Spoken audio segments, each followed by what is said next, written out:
Welcome in to the Instant Classic Wrestling Podcast, the only podcast that is always, I mean always, he means always, they mean always, you mean always, she means always, an instant classic. Danny Dunn! Hi, Jake.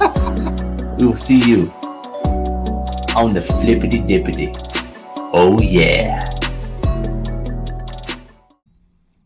Welcome back to another edition of Juggernaut Retro Reviews, and this is your host, Juggernaut097, and I am back with another Wrestlemania review, and this one I'm reviewing is Wrestlemania 7. So, there's a lot to talk about with this show. I thought this show was pretty good overall. Excuse me, I thought this show was pretty good overall.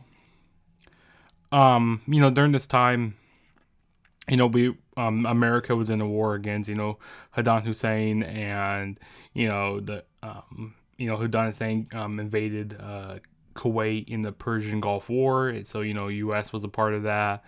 So, we were in a big war at this time. And, of course, Sergeant Slaughter, he was being like an Iraqi sympathizer. And Hulk Hogan, he was being, like the great American, the great American Hulk Hogan. So they really did well off of this, U.S. versus a different country. So, and Hulk Hogan, the golden boy of wrestling at that time, why not go with this? But yeah, this show was held on March 24th, 1991, and this was at the Los Angeles Memorial Sports Arena, which supposedly they wanted to do it at the Coliseum, but, with all the stuff that was going on, with they having to, pay, get extra security, apparently, they probably didn't want to pay extra security. But then again, the Super Bowl, a few months earlier, they had the Super Bowl and stuff, and, they had to get a whole bunch of extra security. But, I think it was kind of fine for them to do the show in the Los Angeles Memorial Sports Arena, because, in a small arena, you hadn't, really the most rowdiest fans there, it sounded really loud. Like, the crowd reactions sounded really loud. And it seems like everybody was excited during the whole show. But let's quit wasting time and let's go ahead and get started with this review. So the show kicks off with the tag team match. We got the Rockers, Shawn Michaels and Marty Jannetty, going up against Haku and the Barbarian and, the Heenan family. This was a pretty good tag team opener here. My favorite wrestler, Shawn Michaels. This was this was his last match. This was the last match of the Rockers tag teaming. I like the double team moves that Shawn Michaels and Marty Jannetty were doing in this match. I think it was really big for them to beat Haku and the Barbarian, two big guys. So I think that was good to do that. And Shawn Michaels was really starting to come into his own here. Like, hey, he's ready to make that big jump, into singles competition and, really do some great matches. And Shawn Michaels really showed that here. But yeah, the Rockers ended up winning this match, and this would be their last match that they would end up tag teaming on the WrestleMania.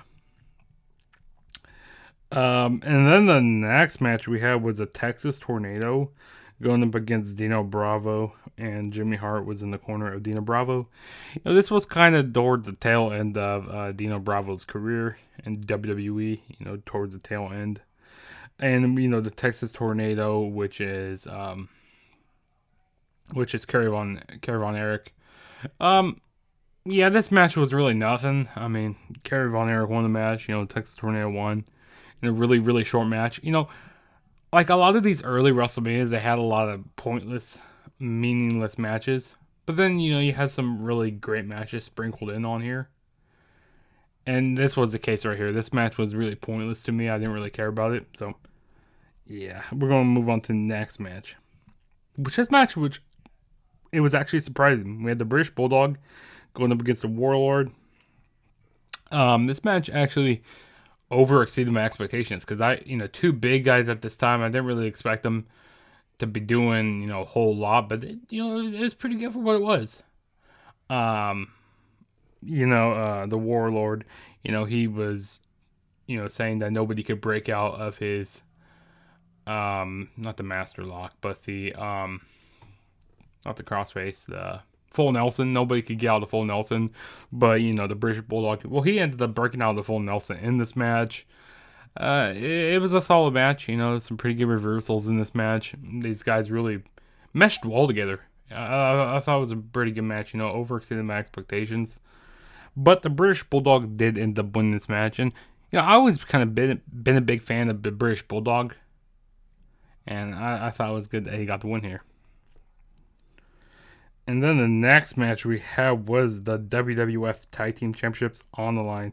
We had the Nasty Boys, Jerry Sags and Brian Knobbs, going up against the Hart Foundation, Bret Hart and Jim the Angle Neidhart.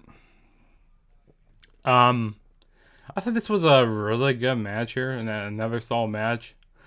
You had the Nasty Boys, them doing a lot of rest holds on, like Bret Hart, doing like a camel clutch on to like Bret Hart during this match.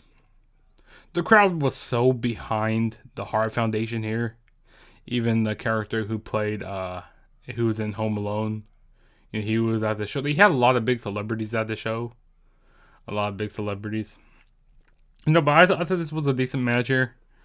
But the ending will come when Jimmy Hart would throw in his microphone and they would hit Bret Hart with it. Was it Bret Hart or Jim Angle?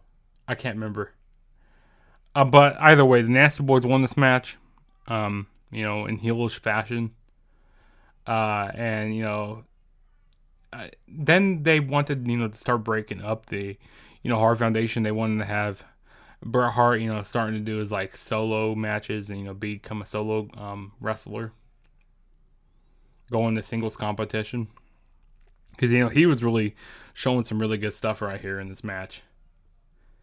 But yeah, it was a solid match, not bad at all. And then the next match we had was Jake the Snake Roberts going up against Rick Martel in a blindfold match. Which, you're thinking a blindfold match, really gimmicky. This match ain't going to go over very well.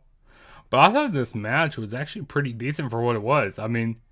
If you had the wrong, wrestlers in this match could have been bad. But Jake the Snake Roberts, he knew what he needed to do in this match. Like, the chemistry between both guys was very good. The in-ring psychology was great here.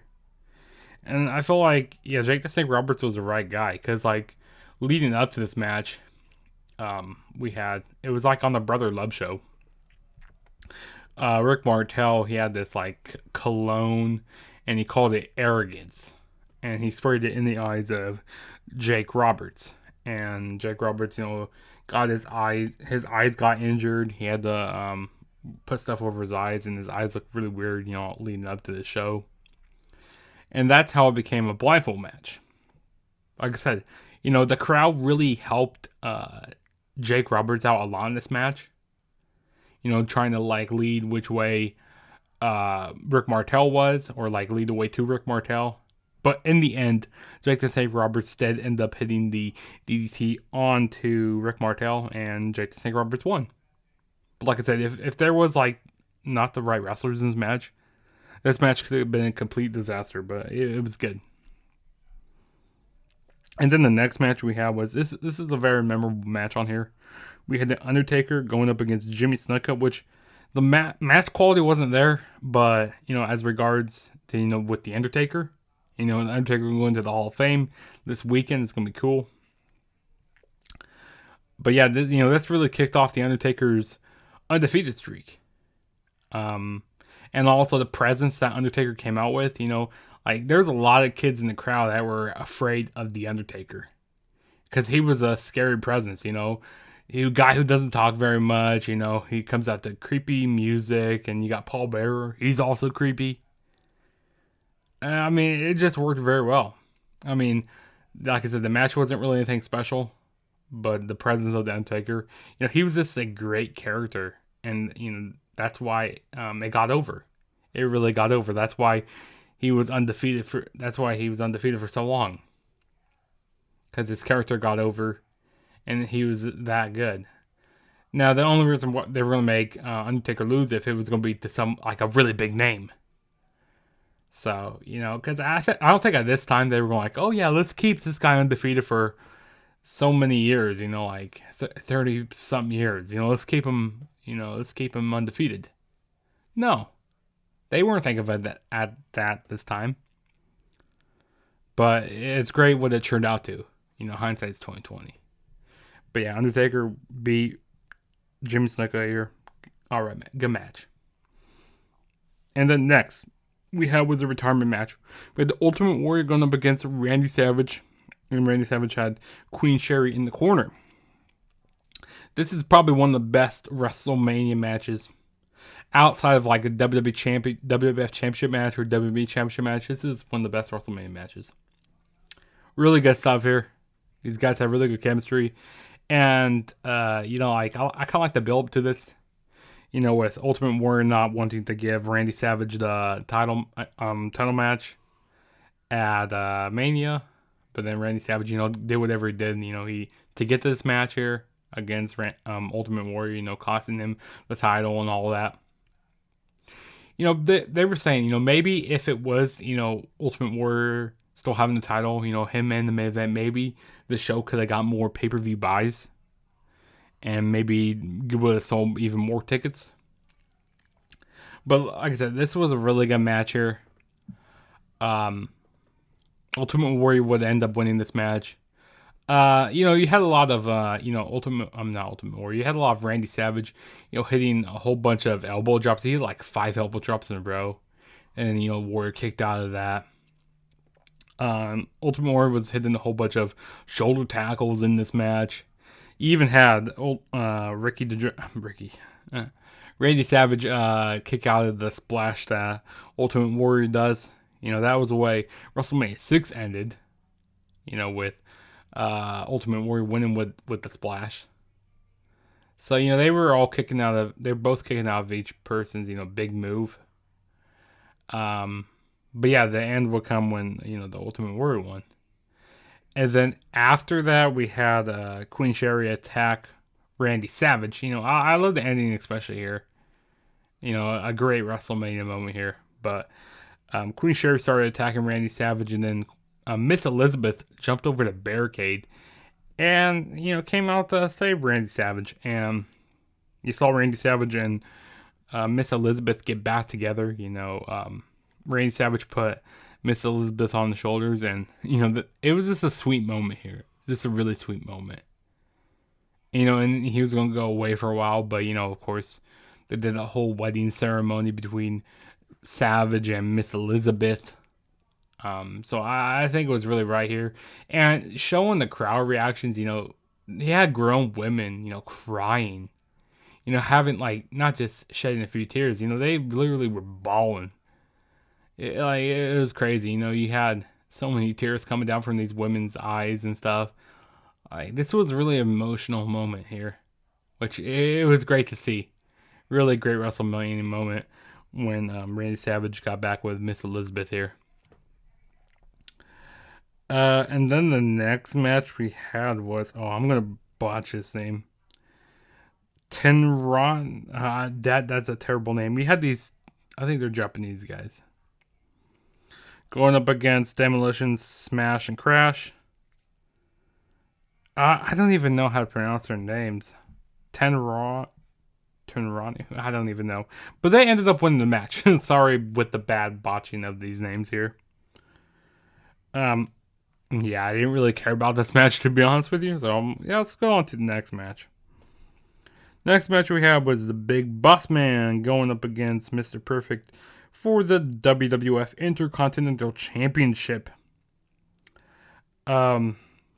So I thought this was a solid match. Big Boss Man, over those years, he was definitely getting a lot better in the ring. You definitely saw, in the way he was looking in the ring, he really slimmed down and stuff.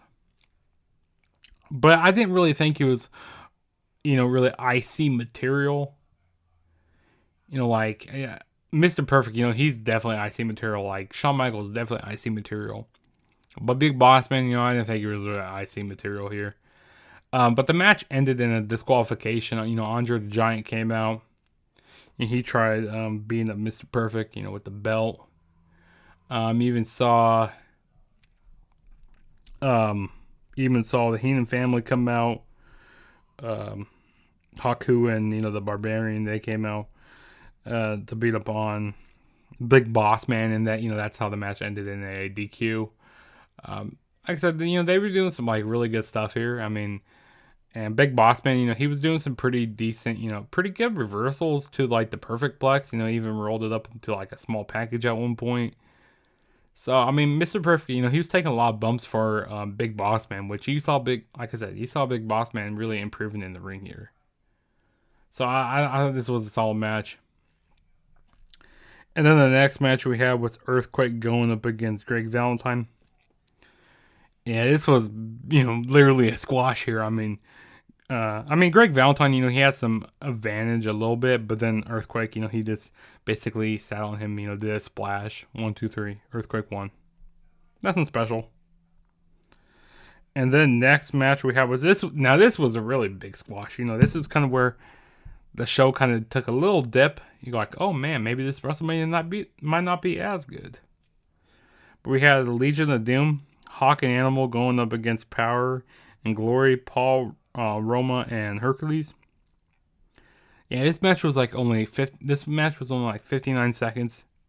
You know, the Legion of Doom, you know, they hit a Doomsday device. 1, 2, 3. This match is over. They beat Power and Glory. That's really all about this match. And then the next match we had was Virgil going up against Ted DiBiase. This match ended. Well, Virgil won by countout. You know, Virgil kind of got tired of what Ted DiBiase was doing. You know, got tired of being like the butler for Ted DiBiase here. And I don't understand like Roddy Piper being in like Virgil's corner here. But yeah, I just thought it was weird. Like Virgil, he was like being like a boxer and like I don't understand what he was trying to do here. But yeah, Virgil ended up winning the match. That's all I really have to say about the match here. Then we got the Mountie going up against Tito Santana. Another squash here before the big main event. So yeah, the Mountie won.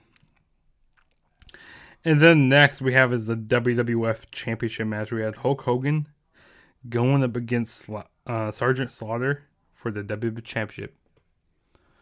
Now this wasn't like the best WrestleMania like WWF Championship match, but I thought it was, you know, decent for what it was.